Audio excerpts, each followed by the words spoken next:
T20 ప్రపంచ cup 2026లో మరొక సంచలనమైన match జరిగింది.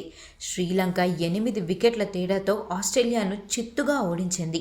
ఈ విజయంతో లంక సూపర్ 8కు దూసుకెళ్లగా ఆస్ట్రేలియా కథ ఇప్పుడు ఇతర జట్ల చేతిలోకి వెళ్లిపోయింది. తొలుత బ్యాటింగ్ చేసిన ఆస్ట్రేలియా 181 పరుగుల భారీ స్కోర్ను నమోదు చేసింది.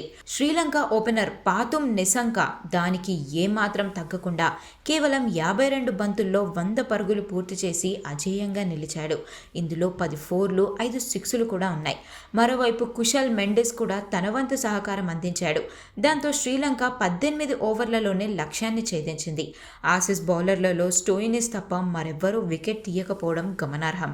జింబాబ్వే చేతిలో పరాజయం పాలైన ఆసీస్ ఇప్పుడు లంక చేతిలో కూడా ఓడిపోవడంతో సూపర్ 8 అవకాశాలను చేజార్చుకునేలా కనిపిస్తోంది.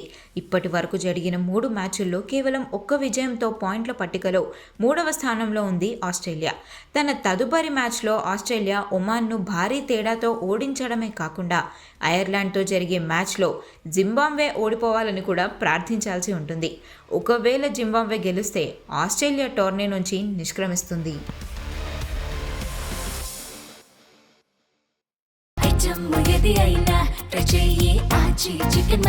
ఆచి చికెన్ మసాలా